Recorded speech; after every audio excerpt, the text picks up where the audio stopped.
I almost need to laugh. I was just shown what we need to do to change this planet, and it would happen instantly. Ladies, from now on, if you're still going to have babies, if it's a boy, do not give it the boob. Give it a bottle. That right there started a lot of the problems we have in this world right now. I'm going to read a text message a friend sent me quite a few months ago before I even realized the power I have when I go out in public. Here it is. You have a very vivacious energy that is uncommon for women our age. That energy makes men feel young again, and women, and children, and babies, and animals. Everything is drawn to my energy because my energy is vivacious because I vibrate at my absolute highest ability. Being alone for over 4 years, you have no human beings in your life. You don't talk on the phone. You don't communicate. You don't have people who say, okay, I'm going to call you every 3 months. You need to be there for me, because I was, until I stopped. When I said, you know what, these conversations with you make me feel icky inside. I know you're what they call family, but I'm unplugging for y'all. And I'm going to plug that back into me and let you go, like retractable vacuum cord, let you go away from me forever. When you unplug from those people that give you icky feelings, you take your life back. You are not responsible for the feelings of another human being. This is one of the first things I discovered when I walked away from all things human. Why did I walk away from my husband? I had the perfect marriage. He was successful. I was successful. Our kid was rich. Because, guys, and this is a fact, and you've experienced this yourself. We were sitting down at our anniversary many years in.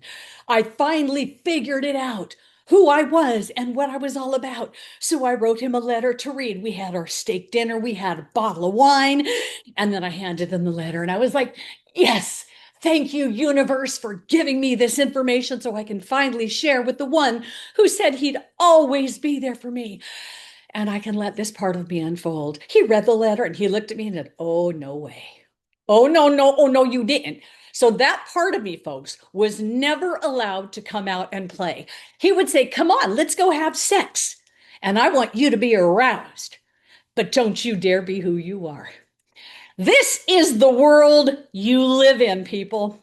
I was living in a community that was 55 plus, and I had to move in. I was leaving Puyallup. I was desperate. And the sign, 55 plus, didn't bother me. I kind of liked it. Senior community. 55? People live to 100.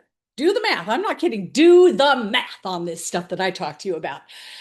And I was older than that. Say you're 55, and there was a young man who couldn't wait till he was 55 to buy his place. People. People are walking through here, talking to each other, looking for signs of aging, and then they realize, okay, I'm on the coast, it's nice here, but the signs of aging, I'm starting to think they're going to show up. So we're going to move to the I-5 corridor where the medical facilities are, and then you prepare for the rest of your life, which is death. You have children, you have the family, you have the job, you go to college, you do these things as prescribed, you get to this age, you retire, you've got your stuff, you manicure your yard, you travel, you buy the RV, and then you get ready to die. And I'm going like, why in the hell would anyone choose that? And so I stepped away from y'all. I stepped away from a management career for many years where I was immensely successful. At a young age, I just flowed into that work because people loved working with me. Because it's not about me, it's about us as the team. That's where I still am, me, us, the team. And then I migrated into bigger worlds. And then I became a radio personality where I have a big village out there that I'm talking to. And then I leave that and I move to the mountain where I become an author and I become an artist. All of these lifetimes of mine have unfolded because I kept moving. If I stayed somewhere and I became an artist and I painted there and I tried to be an artist in that community, I would always be a starving artist. So I left there and I moved back to the Puyallup home. And then I just had all my stuff sell at a gallery on the Oregon coast because I didn't subscribe to that theory at all. I was an artist and I was good, so my stuff sold. Every time I grew and expanded, I had to relocate because where I was They would never allow me to be that new, expansive version of myself. They need to squish you back in your bottle, squish you back into it and say, don't you dare come out. You guys, this is all I've done. This is all I've done. So I walked away from everybody 4 years ago. I've made videos explaining the step-by-step process, which is all I've done. And now I am 66 years old. I am the most youthful essence of myself. I want to find someone to play soccer with. I want to start a band. I need a keyboard player, a guitar player, and a drummer. I sing, I dance, I do it all. Age is not limiting. I am just beginning my life, but there is not one human being on this planet, not one human being on this planet other than me whose feelings I am responsible for. And I want you to hear this and do the math on this. If you sit silently and you say, okay, I'm going to go to the beach. I'm going to go to the lake. People, leave me alone. I'm going to go to the top of the mountain. I need to sit silently with these words that Carrie Palmer just shared with me. Let me think about this.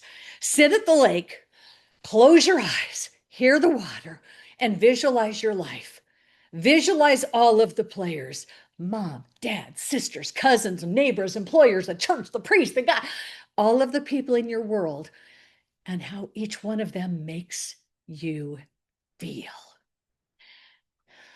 How does that feel when that person walks into the room and you're like, oh shit. I live in a world where they don't touch me. You do not. You live in a world where they are given your life and they have dominion over it, and you allow them to. We believed the family story, and look how well that's worked for us.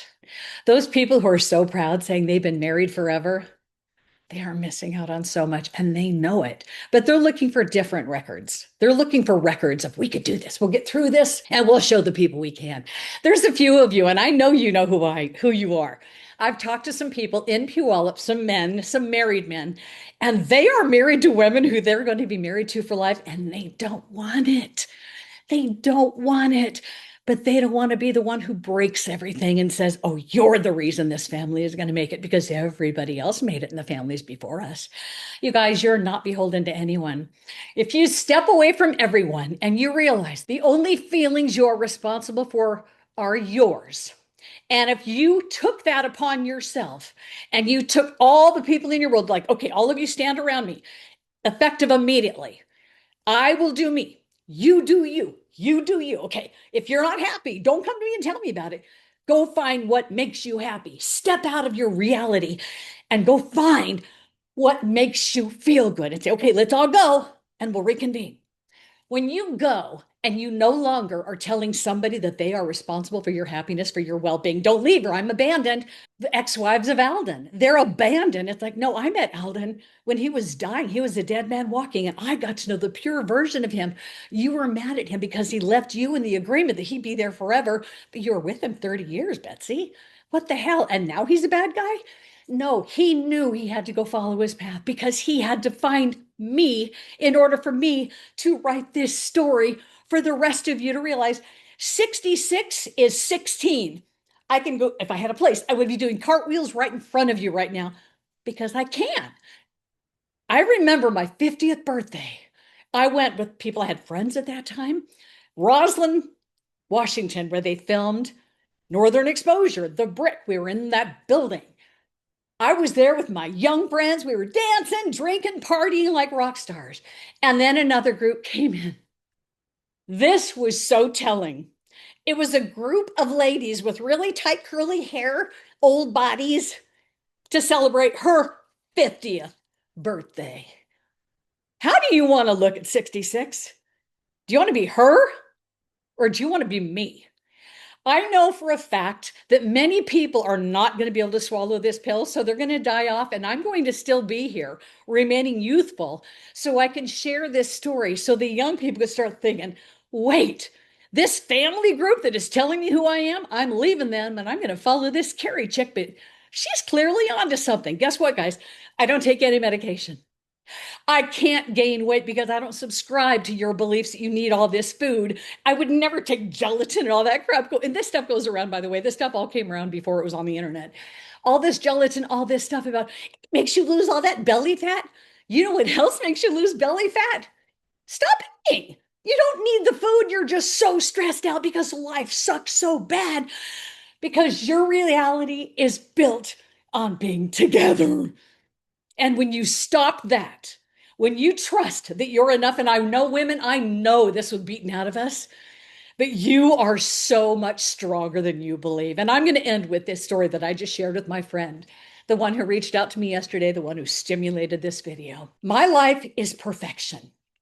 I don't want for anything. I have everything I need. As you can see, I'm back to art. I'm back to my life. Right over there, I'm making jewelry. I've got my hula hoop over there. I've got my karaoke there. I've got my golf club and my baton right there. I've got my Wii right here.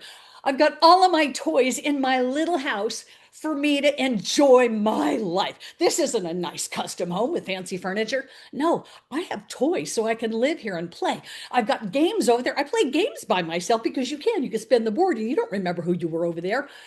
You can be all this. So I explained to her, if I need something, it shows up. If I cannot physically do something, the help shows up. And I will end with this. It's magical. When I first moved here, I needed a piece of furniture to sit on other than foam. So I got a recliner at Fred Meyer because I could take it apart. I got it here and I was able to bring the two pieces to the bottom of the structure downstairs. There's a big outdoor patio downstairs. I got the top of the recliner up, but I couldn't get the bottom. I tried to make a Z pulley system, which I am very capable of doing. I have the ropes, I've got the belt, I've got all the stuff, but there was no metal, nothing where I could slide things over with purchase. It was like wood and it was really sticky. So I couldn't even do, after 3 hours of trying, a Z pulley system. So instead, here's what my life is. I said, I'm going to go to town and I'm going to get two young men and I'm going to bring them back here and have them bring it up. And it's funny because I get exactly what I need. So I'm walking through town and I see the sign ahead for Churro Rush, which if you're on social media and you're coming to town, you're going to find Churro Rush. I stop at Churro Rush and I turn and I start laughing and crying as I'm going to share my story with Ray, who's over there, and the boys at the table. I walked in and I'm like, you're not going to believe my story. But I've been doing this for 3 hours, blah, blah, blah. And I'm like, what's your name? His name is Ray. I'm like, Ray, I thought I'm going to go to town. I'm going to find two strapping young men to help me carry this up. And Ray's laughing and he's like, there they are. And you guys, boys. And they're like, yeah, of course. So these two guys happen to be parked right next to my house. So they follow me and they carry it up. And I offer money. Of course, they're not going to take it. So I go back to him and I give him $20 for them to have a gift card when they go back. It just happened. Boom. Then I get two shelving units because there's no storage. And I put signs everywhere. Please make sure they are delivered upstairs because I can't bring this stuff up. I walk in the gate and there they are on the ground. And there's nothing I can do. I know no one.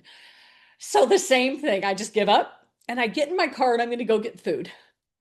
I'm thinking I need 3 young men to bring up these 2 big, long boxes.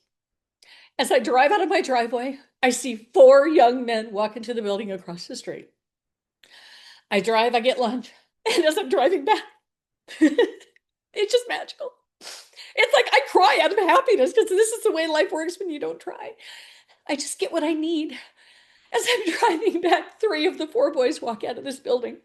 So I pull over and I'm giggling. I'm like, hey guys, can you help me move something? I got cash for you. They're like, sure. So they walk across the street and they're young, but they're strong. And I'm like, they got to go up, up. And I'm like, I'm going to go up and not even look because they could die. And I'm not going to pay attention. I'm just going to hire them. So I go up and I don't pay any attention. They bring the boxes up and I'm like, yes, I paid them well, got their numbers. I'm like, I might need you again. Off they go. So fast forward, I put a cabinet together and I realized there's no way I want to do this second one. So I reach out to the boys and I'm like, do you guys want to come and put this together for me? They said yes.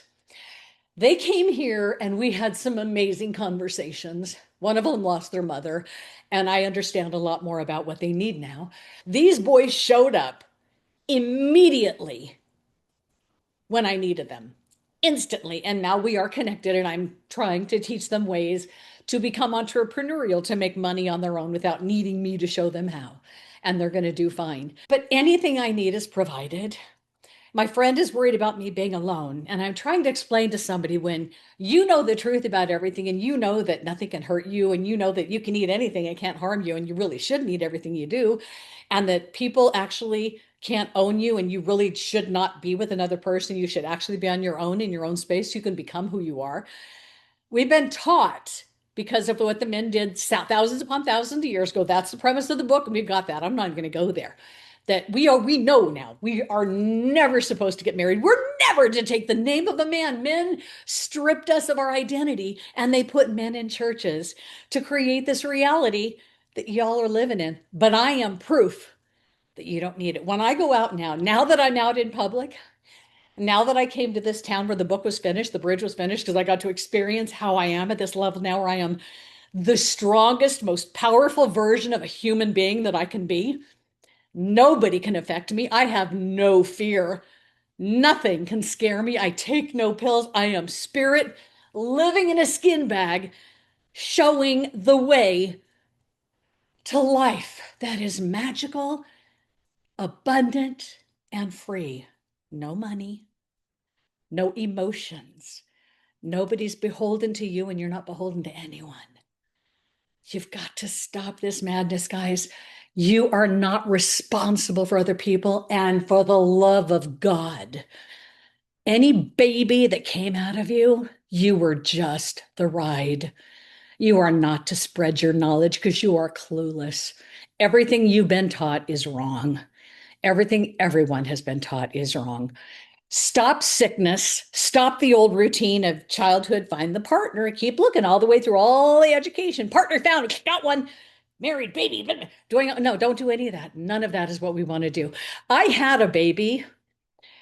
I was drugged because they thought I was going to throw a blood clot. And I just remember they handed me this thing, and I was like, it's kind of cute, kind of looks like an alien. You guys, the truth is, you create that connection like she's mine. Oh, and if you lose a baby, if a child's lost, whatever, you make it your whole life story that you lost a child. Then start living and don't let your parents lose one too. You are the package, the instructions, and the machine. By giving yourself to any other human ever saying, show me what to do, how do I live? You gave them the keys to your life. Well, I've reeled in every key, every shard of me that has been left to anybody. It's all back inside. And the only one whose feelings I'm responsible for are mine. And I'm also the happiest woman on the entire planet because nothing can hurt me.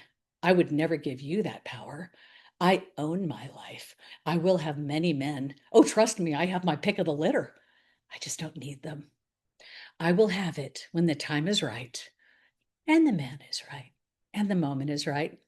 I can have anything I want. We all can. Stop living this way, guys. You can live youthfully, healthy, eternally while still in your body. Why would you choose marriage, partnership, children, all these people to have around you so you could never, ever discover who you are? That's all you want, folks.